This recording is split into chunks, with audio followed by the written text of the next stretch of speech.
Olá, olá, bom dia, boa tarde, boa noite, o horário que você estiver assistindo. Meu nome é Carolina Pavão, eu sou advogada no setor imobiliário e vim aqui contar para vocês um pouquinho do nosso dia a dia dentro da corretagem, né? Quais são os percalços do corretor no dia a dia, no desenvolver do seu contrato. Hoje, esse vídeo vai falar sobre os 10 maiores erros cometidos pelos corretores ao desenhar o seu contrato, ou até um pouco antes. Eu não posso deixar pontuar o quanto é importante ao corretor sempre estar atualizado, pois é nessas atualizações que a gente aprende alguns insights para poder melhorar o nosso dia a dia. O corretor, ele não é obrigado a entender 100% sobre lei, mas ele é obrigado a compreender a lei dele e as obrigações advindas dela. Portanto, vamos iniciar com o primeiro erro que eu, Carolina Pavão, pego no dia a dia e entendo que é um dos erros mais corriqueiros da corretagem imobiliária. Não solicitar todos os documentos necessários para essa transação. Quando a gente fala em todos os documentos, nós estamos falando aqui não só da matrícula atualizada. A matrícula atualizada, na realidade, ela é o básico, ela é o CPF. Mas por que você busca essa matrícula? Você precisa ter conhecimento dela para saber sobre a legitimidade da parte que vem oferecer o imóvel para você colocar à venda, bem como se existe algum risco, algum ônus, alguma penhora, algum gravame que pode não só fazer a sua venda cair, como também pode ser algo fácil de resolver, porém que você precisa ter ciência através da matrícula. Então, para mim, um dos maiores erros iniciais para a elaboração do contrato é a ausência do levante de todos os documentos. E dentre eles, nós podemos falar aqui rapidamente, por cima, das certidões negativas judiciais, né? Justiça Federal, Justiça Estadual, Justiça Trabalhista, as certidões fiscais, né? Lá na Receita Federal, Receita Estadual, município, do local onde nós temos o imóvel, puxar os documentos pessoais das partes envolvidas, né? Seja do homem, da mulher que esteja comprando, ter a noção se são casados, mesmo que não forem casados, se vivem em união estável, né? Tudo isso é importante, porque se viver em união estável, o bem se comunica a depender do regime escolhido para essa união. Então, é necessário o preenchimento do cônjuge no contrato. Então, não basta que a pessoa diga para você, eu não sou casado. O corretor tem que se comunicar, ele tem que questionar se essa pessoa tem uma união estável, porque a união estável, ela influencia. Para evitar no futuro que alguém venha dizer que o seu direito foi lesado, é nesse momento que o corretor precisa fazer essa anamnese, como a gente chama, de levantar os documentos da due diligence e ser curioso de questionar como funciona a vida daquele casal e quais todas as intenções que esse casal tem com o imóvel. Por quê? Porque existem outras certidões que, a depender do objetivo daquela compra, serão necessárias também. E aqui por cima a gente fala de laudos. Laudos técnicos jurídicos, laudos técnicos ambientais, eventualmente civis, saber se a pessoa está comprando por uma questão de implantar o empreendimento, saber se tem uma área de APP que pode prejudicar parte do projeto dele, saber se a pessoa que está, né, adquirindo é uma pessoa física ou é uma empresa. Se for uma empresa, você precisa levantar o contrato social, você precisa levantar os documentos dos sócios dessa empresa também, porque a vida desses sócios pode influenciar a empresa. Então, para mim, o primeiro é a ausência na correria do dia a dia da corretagem, que a gente sabe como é, de levantar todos os documentos. e dar valor para esses documentos. Se você não levanta todos esses documentos, fica quase que impossível fazer um contrato fidedigno, fazer um contrato que realmente vai estar 100%. Mesmo que você tenha um corpo jurídico na sua imobiliária ou um jurídico externo, ele vai precisar dessa documentação, tá? Porque é no contrato que você vai colocar o que de fato é o imóvel, quem de fato são as partes. Então, gente, primeiro ponto mais importante, já deixo de cara aqui para vocês, documentação.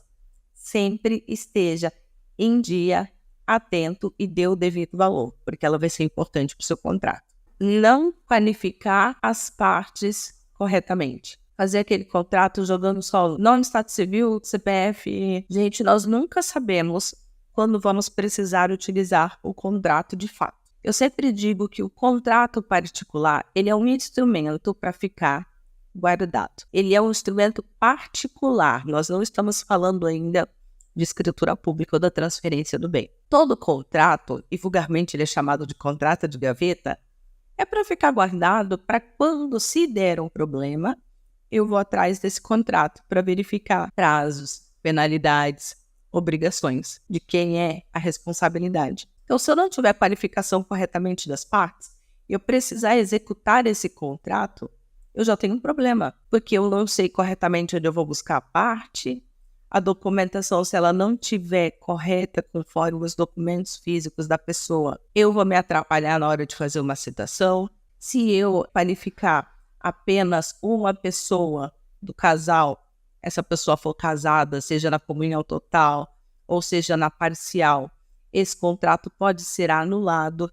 A outra pessoa que foi lesada, ela pode pedir e ela vai ter todo o direito, porque isso é lei. Quando você compra um imóvel diferente de um veículo, por exemplo, você precisa qualificar o cônjuge, o parceiro, lembrando dos regimes. Havendo regime de separação total de bens, nós temos uma exceção. Mas a maioria dos casamentos, a maioria das uniões estáveis que nós temos é com regime parcial ou comunhão total. Então, na compra de imóvel, é necessário a assinatura dos dois.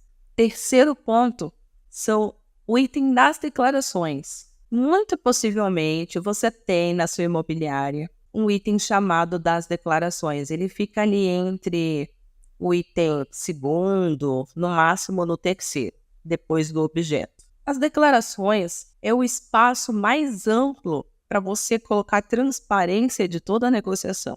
Sabe aquele momento que você precisa declarar se aquele imóvel precisa passar por uma usucapião, precisa passar por um inventário, tem um desmembramento a ser feito, e você, ciente, porque houve essa comunicação das partes e houve essa reunião entre as partes, você pode, como corretor, até por sua segurança, utilizar desse campo para dizer que aquele imóvel que você apresentou e o promissário comprador se interessou, primeiro, está de acordo com o que ele viu.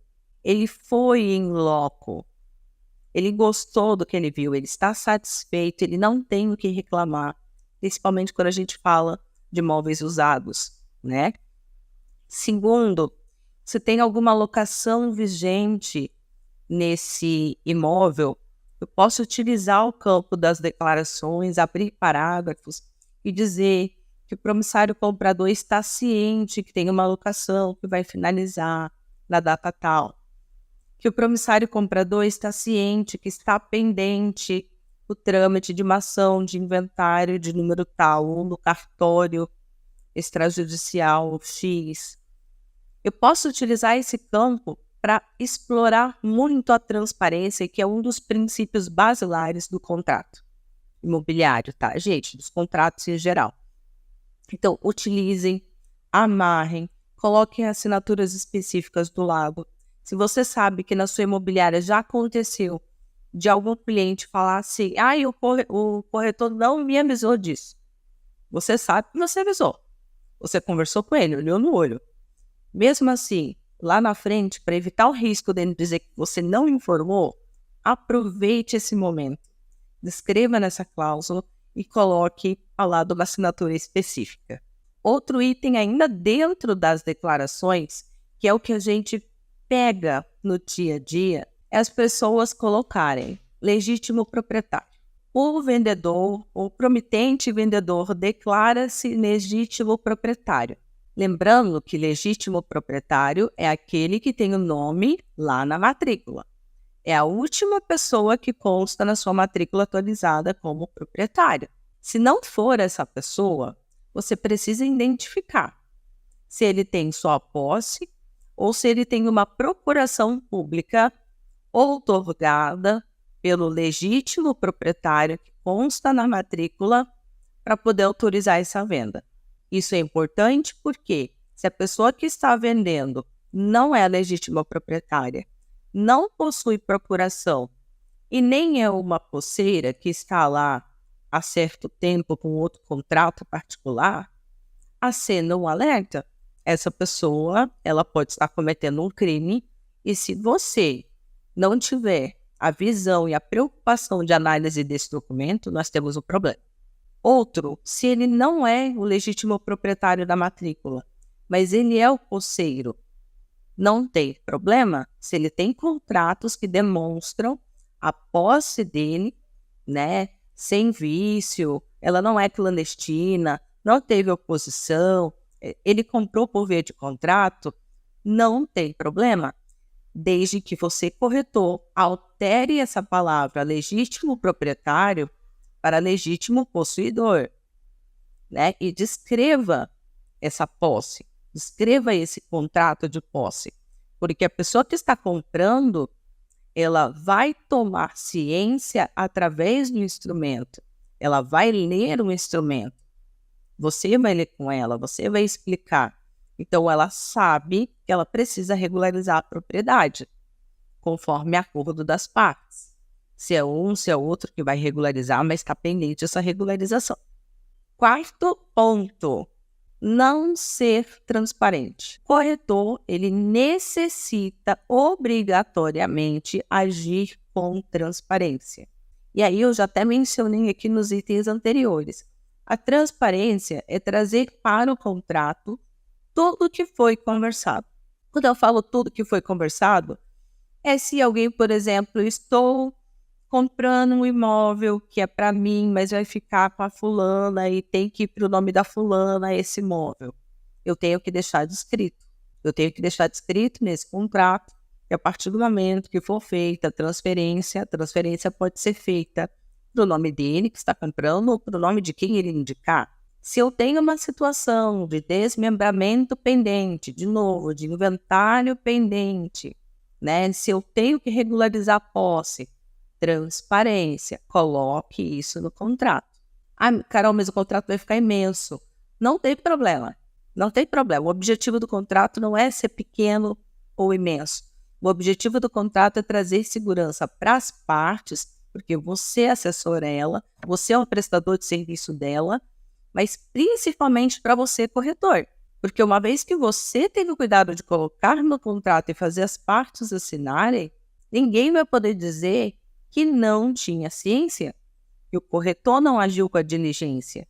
E você sabe que uma das formas de você perder os seus honorários é não agir com diligência, é não agir com transparência. Isso está em lei. Ou pior, né, a forma de você ser acionado judicialmente é se uma das partes entender que você faltou com a verdade, que você faltou com a transparência, com a diligência de análise de algum documento.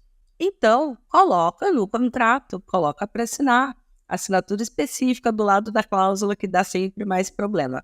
Quinto ponto, não descrever corretamente o objeto. Cláusula geralmente a primeira do nosso contrato, ali da transação de compra e venda, né? Mais precisamente aqui. Eu preciso descrever se esse imóvel é a planta. Se ele for na planta, ele tem uma lei específica, ele tem uma emenda à lei de incorporações específica, que eu preciso fazer algumas amarrações. Eu preciso dispor se esse imóvel é usado. Se ele for usado, eu tenho que ter o pulo do gato de descrever bem esse imóvel, o estado desse imóvel. Sabe aquela vistoria inicial que você faz na entrega de um imóvel na planta, ou mesmo numa locação? Faça essa vistoria inicial. Coloque no contrato que o promissário comprador ele teve acesso em loco a esse imóvel, que ele viu que tinha eventualmente um piso quebrado, uma parede rachada, uma manchinha na parede, né, uma ponta de calha, enfim, N itens dos quais ele pode aceitar para que arrume posteriormente, ou que ele peça para o vendedor corrigir antes dele comprar. De toda forma, isso tem que estar no contrato. Não é só descrever, pegar e jogar a matrícula, como alguns fazem. Pegam lá o teor da matrícula e encaixam no contrato. Esse é o objeto. Gente, isso daqui é a parte mais jurídica da matrícula possível. Tem parte que não vai entender sobre vértice, sobre confrontantes, né? Confronta na frente com a área do fulano, atrás com a área do ciclano, né? O importante para as partes leigas que você está assessorando ali, lembrando que você é o técnico, você é a pessoa que entende, é saber quantos quartos, quantos cômodos nós temos, quantas garagens nós temos, se eu tenho um portão eletrônico, se eu não tenho, qual é o estilo do vidro, qual a cor da pintura, se a gente for falar ainda de locações, né? Eu preciso ter descrito isso. Imóveis prontos, muitas vezes são vendidos, inclusive com itens dentro. Então, também preciso rolar. Ele está sendo entregue, né, que tem móveis planejados, que está ficando uma geladeira, que está ficando um cooktop, um ar-condicionado. Isso tudo é colocado e deixado bem claro que são itens usados. Usados, e nesse caso não tem garantia, porque quem está vendendo não é o fornecedor daquele produto. Ele já usou, ele está dando aquilo ali como uma moeda de troca, como parte do valor do imóvel, em muitos casos, né? Para que não se haja ali um desconto do valor do imóvel. Em muitas transações, o vendedor oferece entregar o imóvel com esse item junto. Então, descrevam. Dentro desse valor está indo o item A, o B e o C, mas que todos eles são itens usados, que o promissário comprador tem ciência disso, né, e ele aceita receber exatamente no estado que está, que ele testou, e que ele não pode vir a perquirir isso do vendedor, porque isso não é uma obrigação do vendedor. O vendedor não está dando garantia desses produtos e nem a imobiliária. Por favor, não saiam correndo para comprar uma cafeteira, como eu já vi, assumindo um ônus que não é da imobiliária, tá? Isso é um bem que está ficando no imóvel, mas que se você detalhar, não vai ter problema nenhum. Sexto ponto, para vocês de grande valia. Expor e inserir cláusula que identifique e assegure os honorários de corretagem. Eu sempre tenho ali nos meus contratos umas 3 cláusulas, que é para deixar bem claro mesmo, que é para ninguém dizer que não eu. Primeiro você vai dispor que é lei, que você tem direito aos seus honorários, tá? Que você praticou diligentemente todo o processo da transação imobiliária e que, eventualmente, se as partes resolverem desistir dessa venda e não tiver motivação no seu trabalho, você continua fazendo jus à tua remuneração. As partes vão ter que pagar a sua remuneração. Advogado não trabalha de graça, médico não trabalha de graça, corretor não trabalha de graça. Então, você, todo o teu tempo, desde a captação, desde a comunicação nas mídias sociais, da propaganda, das visitas em loco, dos esclarecimentos, tudo isso é tempo da tua vida, é tempo do teu trabalho. Então, você faz jus, sim, à comissão. Mas deixe claro isso no contrato. Deixe claro que, independente do resultado final, se as coisas não fluírem, né, por uma questão de falha na prestação do teu serviço, ou um item ou outro externo ao qual a gente trabalha um pouco de empatia, ou tenta mesmo trocar o imóvel para o nosso cliente para não perder o cliente, a venda, você tem o direito de cobrar os seus honorários. Então, deixe isso no contrato, coloque no contrato. Quem vai receber o percentual X? Vai entrar tanto de entrada. 6%, 5% é teu por lei, baseado no artigo X, Y do Código Civil. Tá? E que as pessoas têm que te pagar. Quem vai te pagar tem que estar descrito. Quem te contratou tem que estar descrito. Em que conta vai ser paga? E outra coisa que eu peço para as pessoas colocarem de alerta é porque, às vezes, para facilitar, o corretor ele recebe o valor todo de entrada na sua conta e depois ele repassa o que é do vendedor e repassa o que são dos seus honorários.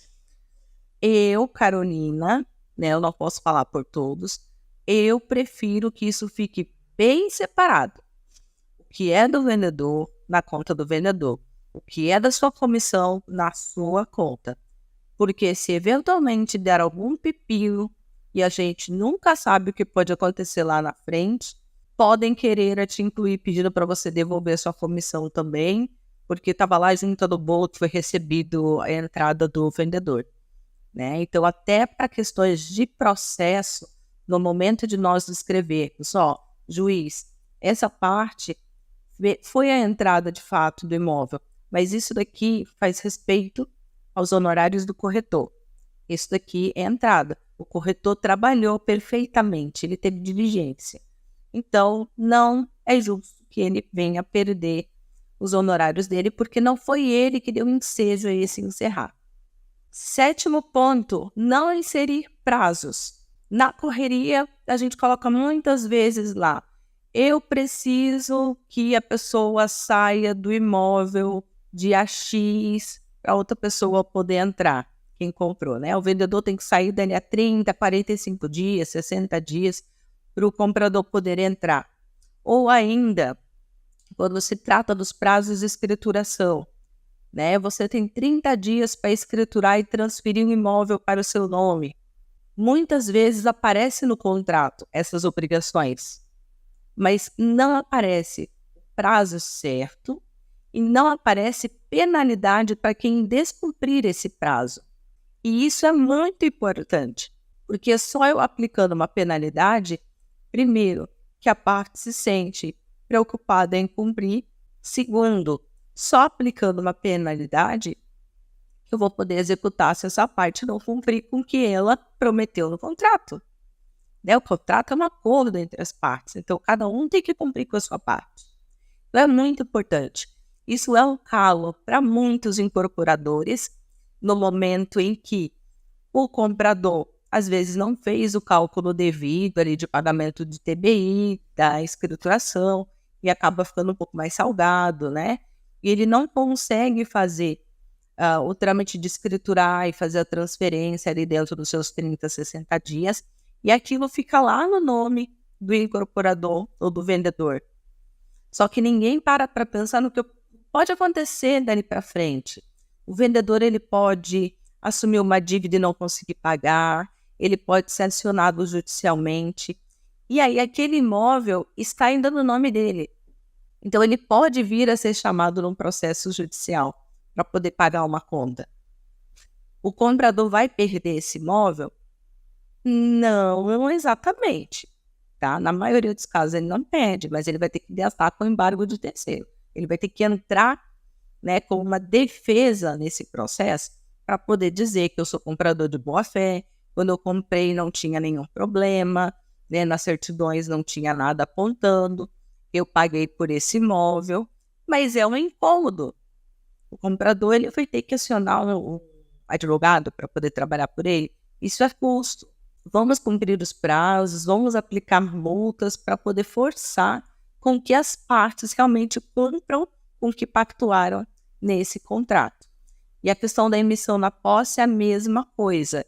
Se o vendedor se comprometeu a entregar o imóvel em 30, 45 dias ou no finalizar da locação que eventualmente esteja vigente, ele tem que cumprir esse prazo. Se ele não cumprir, também aplica-se uma multa para ele, diária ou mensal. Diária ainda é melhor, para forçar com que ele force a pessoa a sair lá de dentro ou que ele mesmo encontre um outro imóvel, pois a parte que comprou e já pagou não pode ser realizada por problemas que ele tenha de não ter encontrado um outro imóvel, de não ter conseguido comprar um outro imóvel. Ele não pode repassar esse ônus, esse problema para outra parte. 8º ponto, no oposto, inserir prazos curtos para procedimentos complexos. Gente, o que me aparece de contrato dizendo que no trâmite da transação vai ser realizado um desmembramento, vai ser realizado um inventário e dentro de 60 dias vai estar tudo ok. Eu quase tenho um infarto quando isso acontece. Por quê? Procedimentos, mesmo que extrajudiciais, tá? Mesmo que seja inventário extrajudicial, seja uma usucapião extrajudicial, não depende só do advogado que vai entrar. Tem o cartório que vai te dizer se está faltando um documento ou não, se precisa intimar outra parte ou não, prazo da outra parte para se manifestar. Tudo isso vai delongando o processo, né? Se for judicial, pior ainda, vai demorar mais ainda, porque tem prazos de citação, tem prazos de resposta, tem peticionamentos que podem ser feitos no meio do processo, e isso vai delongar o tempo. Então, jamais coloque no contrato um prazo curto para um item que você não sabe quando vai sair. E nem aperte o seu advogado perguntando para que ele te diga o prazo certo para finalizar uma ação dessa, porque não depende só do seu advogado. O advogado ele tem prazos para cumprir por lei e ele cumpre. E você pode exigir do seu advogado. Mas as questões externas que não competem ao trabalho dele, a minuta dele, a entrega da documentação que você entregou e protocolo por ele, dependem de outras pessoas, isso não tem como você apertar ele. Então, prazos de desmembramento, de inventário, de usucapião ou outro procedimento que pode demorar, não coloque no contrato com prazo curto, porque se você colocar, você está assumindo um risco, um problema e uma multa para o seu cliente. E a depender, você pode ser envolvido também, porque nós pegamos processos aonde a parte compradora que se sentiu lesada inclui o vendedor e a imobiliária que fez o contrato e que na tratativa mencionou que isso seria rápido.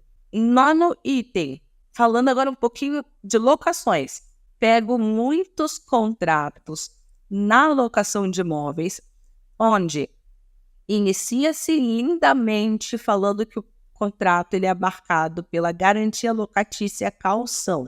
Lá no final do contrato eu tenho um tópico falando do fiador, de todas as penalidades do fiador, de quem é o fiador. Paremos por aí. A lei de locações ela deixa claro que você só pode ter uma garantia locatícia. Você só pode aplicar uma garantia locatícia. Se você aplicar mais de uma, isso é contravenção penal. Então, antes de pegar um modelinho daqui e juntar com o modelinho daqui, corretor, esteja ciente da transação que você está fazendo. Se a locação vai ser de caução, é caução. Se é fiança locatícia, é fiança locatícia. Se você vai utilizar outros métodos dispostos em lei, é um só. Não aplique 2. Ah, mas eu quero mais segurança. Amarre de outras formas, mas não inserindo 2 garantias locatícias no contrato. Isso é proibido e eu pego em vários contratos. E eu sei o porquê isso acontece. Acontece porque é pegar modelinho da internet aqui, com mais modelinho aqui, eu junto e acho que está tudo bem. Não dá, tá? Tenha sempre o cuidado de procurar entender o porquê você está colocando aquele item e, se for necessário, procure um profissional que possa te auxiliar com isso. Procure um colega advogado que possa te auxiliar com isso, tá? Assim como o advogado precisa do corretor para poder desenhar muitas partes do contrato, você, corretor, precisa de profissionais para poder cuidar da transação. Dentre eles, contadores, advogados, engenheiros ambientais. Dependendo do que a gente está transacionando ali, você vai precisar. E não eu chamaria de economia burra, e eu peço perdão pela palavra, quando a gente acha que vai economizar, então eu vou copiar daqui o modelinho daqui, mas lá na frente eu tenho um pepino gigantesco ali que vai me dar um problema 3, 4 vezes maiores financeiramente do que o que você ia gastar com um profissional. Então, trabalhemos com parceria, trabalhemos um ajudando o outro para que as coisas fiquem redondas e ninguém tenha problema. E por último, pessoal, nós temos o item 10, que é sobre caução. Nas palestras que geralmente eu faço, eu acho muito divertido quando as pessoas me perguntam: ai, Carol, tem que esperar o terceiro mês para poder entrar com ação de despejo? Não. Mas eu queria entender o porquê. Por que o corretor colocou na cabeça que eu tenho que esperar 3 meses? E a resposta foi: porque eu tenho caução de 3 meses. Então, depois que encerrar, o último valor do meu caução é que eu vou entrar com ação de despejo? Quando o prejuízo já está desse tamanho?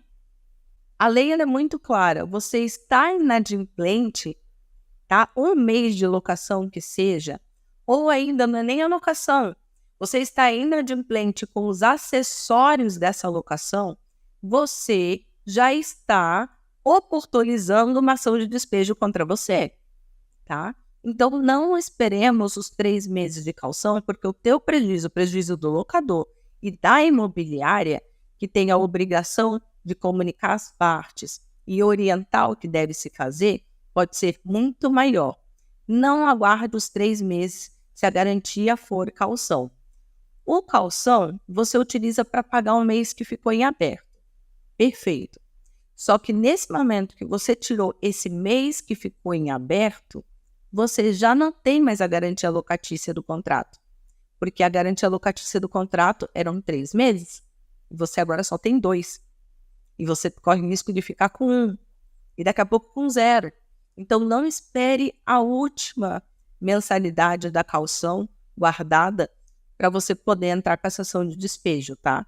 Isso é um prejuízo para você. Na dúvida, peça ajuda, de novo, peça ajuda do jurídico da sua imobiliária, de algum colega que possa te auxiliar com isso, porque não é necessário 3 meses para ação de despejo. E outra coisa, caução é uma modalidade de garantia locatícia que ela deve ser depositada em uma conta que gere renda. Ela não é colocada na conta do locador, uma conta simples. Você tem que depositar ou numa conta poupança ou num CDB, e isso também está na lei. Ela tem que gerar renda nesses meses que ela está guardadinha lá até o final do contrato e que esperamos que você nunca precise utilizar e que no final da locação você possa devolver para o seu locatário devidamente atualizada. Pessoal, bônus, para finalizar, 2 testemunhas no contrato.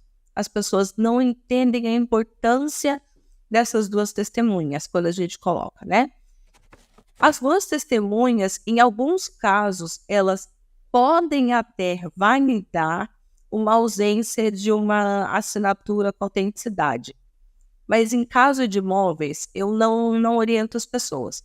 Eu digo, continue fazendo as autenticações em cartório, ok? Mas as 2 testemunhas, elas agilizam o processo judicial. Quando eu tenho 2 testemunhas no contrato, o rito de processo é diferente. Se eu não tenho 2 testemunhas, eu tenho que discutir mérito. Quando eu tenho 2 testemunhas, eu já passo para a execução do contrato. E isso agiliza, o rito é diferente, a análise da documentação é diferente. Então, nunca esqueça da importância das 2 testemunhas ao final do contrato. Pessoal, seria hoje que eu trouxe para vocês os 10 itens mais importantes que eu vejo de erros cometidos pelos corretores, pela correria. Eu sei que não é pela falta do trabalho árduo do corretor, mas na correria a gente não pode ignorá-los para não termos um problema lá na frente.